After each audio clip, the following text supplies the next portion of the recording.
अस्सलाम वालेकुम व्यूअर्स, मैं हूं आपका होस्ट अब्दुर्रहमान और आज डिस्कस करेंगे इंतहाई अहम खबर जो कौमी असम्बली से आई है, जिसके मुताबिक SIFC ने मुल्क में 48 लाख एकड़ बंजर रकबे को आइडेंटिफाई किया है, जिसे काबिल काश रकबे में कन्वर्ट किया जाना है।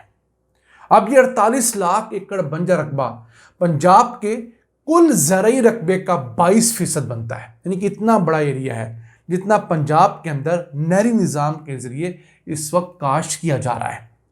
याद है, पंजाब में 2 करोड़ 10 लाख एकड़ रकबा ऐसा है जहां तक नहरी पानी जाता है। यही नहीं, अब 48 लाख एकड़ रकबा पूरे पंजाब का 9.5% रकबा बनता है। टोटल लैंड जो है पंजाब की, उस हिसाब से कंपेयर करें। अब इस एरिया के ऊपर अगर कॉर्पोरेट फार्म्स के जरिए कल्टीवेशन की जाए और सिर्फ 5 लाख रुपया सालाना का एक मुनाफा हम अज्यूम कर लें, जो कि बहुत रॉकेट साइंस नहीं है, तो ये 2400 अरब रुपए बनता है, 2.4 ट्रिलियन रुपीस। इस कदर बड़ा इसका वॉल्यूम है। बेसिकली कॉन्सेप्ट ये है कि पाकिस्तान के अंदर मौजूद कुछ 3 करोड़ एकड़ से जायद ऐसा रकबा जो बआसानी काबिल काश बनाया जा सकता है, उसे काबिल काश बनाया जाए, मुल्क की तामीर और तरक्की में उसका हिस्सा डाला जाए, ताकि हमारे कर्जे ख़त्म हो, हमारे यहाँ जो फूड की कमी है, जो हमारे यहाँ माल न्यूट्रिशन है, उसे कवर किया जा सके। अब पाकिस्तान में ये 3 करोड़ एकड़ रकबा कहाँ है? हमारे जो सहरा हैं वो बहुत हद तक काबिल काश्त हैं। आप चोलिस्तान चले जाएं, आप थल के सहरा में चले जाएं, आप थर के सहरा में चले जाएं। इन तमाम सहराओं में अगर आप बड़े बड़े जो टीले हैं उनको बराबर कर लें, वहाँ पर पानी मुहैया कर दें, तो यकीन कीजिए वहाँ गुलो गुलजार हो जाता है।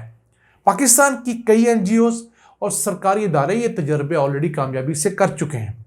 हमारे सहरा कोई सऊदी अरब जैसे या UAE जैसे बंजर सहरा नहीं है कि वहाँ चीज़ें काबिल काश बनाने के लिए आपको मट्टी भी बाहर से इंपोर्ट करनी पड़े, खाद भी बाहर से इंपोर्ट करनी पड़े। लेकिन अब सवाल यह है कि इन सहराओं तक पानी पहुँचाने का जरिया क्या होगा, क्योंकि सबसे बड़ा इशू पाकिस्तान के अंदर पानी की अवेलेबिलिटी है।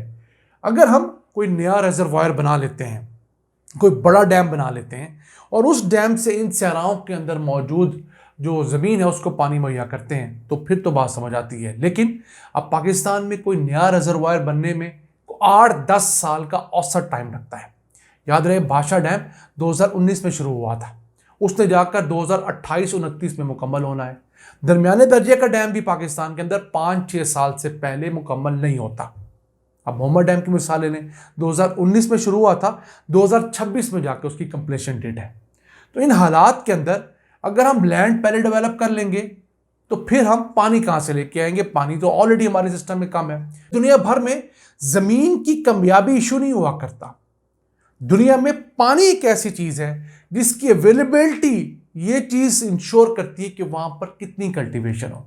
यही वजह है कि आप दुनिया के जितने तरक्की याफ्ता मुल्कों में जाएं, आप वहाँ पर इरिगेशन के मोस्ट मॉडर्न वेज ढूंढेंगे। कहीं पर ड्रिप इरिगेशन है और कहीं पर स्प्रिंकलर इरिगेशन है। एक फवारे के ज़रिए एक बड़े लंबे चौड़े एरिया के ऊपर पानी मुहैया किया जाता है। फिर कहीं पर सेंटर पिवट सिस्टम है, जिसके ज़रिए एक दायरे के अंदर कुछ 100-150 एकड़ रकबे के ऊपर इकट्ठे पानी मुहैया किया जाता है और वहाँ पर मुख्तलिफ़ किस्म की सब्जियाँ काश की जाती हैं। तो अब ये जो एरिया 48 लाख एकड़ बंजर एरिया जो है ये आइडेंटिफाई किया गया, इसका बड़ा हिस्सा जो है चोलिस्तान में है, कुछ सिंध के अंदर है, कुछ खैबर पख्तूनख्वा के अंदर है। और ये भी बताया गया है कि अब इसमें से 1,05,000 एकड़ रकबा ऐसा है जो कि काबिल काश बना लिया गया है, वहाँ पहली फसल भी काश कर ली गई है। ये खबर हमें एक और प्रोग्राम के जरिए मिली थी कि चोलिस्तान के इस 1 लाख एकड़ रकबे के अंदर बाकायदा सड़कें बनाई गई हैं, डेवलप किया गया है। लेकिन मसला ये है कि SIFC के ये प्रोडक्ट्स जो हैं, चूँकि आर्मी के अंडर काम कर रहे होते हैं, तो वहाँ से आपको जो सोर्स है, जो खबर मिलना है, वो खासा मुश्किल हो जाता है। फिर मुल्क भर के अंदर एक एतराज़ात की बौछार शुरू हो जाती है। अब ये जो रकबा 48 लाख एकड़ रकबा दिया जा रहा है, इसके बारे में कहा यह जा रहा है कि इसमें 50% हिस्सा मुनाफा जो है वो सूबाई हुकूमत के हिस्से में जाएगा और मुनाफे का 50% दूसरा जो है वो SIFC के हिस्से में जाएगा। और इस टोटल में से 20% जो है R&D यानी रिसर्च एंड डेवलपमेंट की मद में खर्च किया जाएगा। अब पाकिस्तान के अंदर दर्जनों ऐसे ज़रूरी तहकीकाती इदारे हैं जहाँ पर वाकई रिसर्च हो रही है, नित नई ब्रीड्स बनाई जा रही हैं, मुख्तलिफ अक़साम के बीज हैं, फल हैं, सब्जियाँ वो उगाए जा रहे हैं। मसला ये है कि उन तमाम होने वाली रिसर्चेस को फील्ड में इम्प्लीमेंट नहीं किया जा रहा।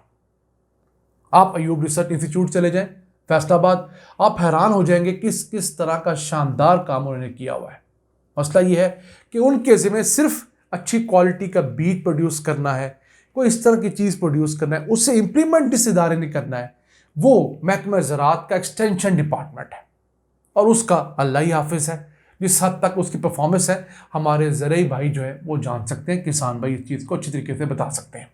अब ये 48 लाख एकड़ रकबा है, ये गल्फ़ के ममालिक को या उनकी कंपनीज़ को और बड़े बड़े कॉर्पोरेट फार्म्स को 30 साल के लिए लीज पर दे जाने का एक प्लान बनाया गया है और हुकूमत की ख्वाहिश ये है कि ये 5 साल के अंदर इस रकबे के ऊपर 30 से 40 बिलियन डॉलर्स की सरमायाकारी ले आए।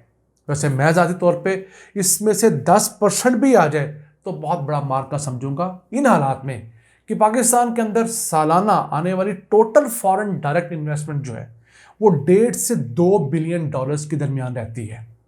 तो अगर पूरे पाकिस्तान के तमाम सेक्टर जिसमें फाइनेंशियल सेक्टर है, बैंकिंग है, सबसे बढ़कर पावर का सेक्टर है जहाँ सबसे ज़्यादा मुनाफा IPPs की मद में इन कंपनीज को मिलता है, तो अगर वहाँ पर तमाम सेक्टर्स में 1.5-2 बिलियन डॉलर्स की सरमायाकारी सालाना होती है तो यहाँ पर किस तरह 5-6 बिलियन डॉलर की सालाना सरमायाकारी हो सकेगी, वैसे मुझे ये चीज़ मानने में नहीं आती है। वैसे यहाँ पर एक चीज़ और देखने वाली भी है कि पाकिस्तान में फ़ी एकड़ पैदावार की कमी भी बड़ा इशू है।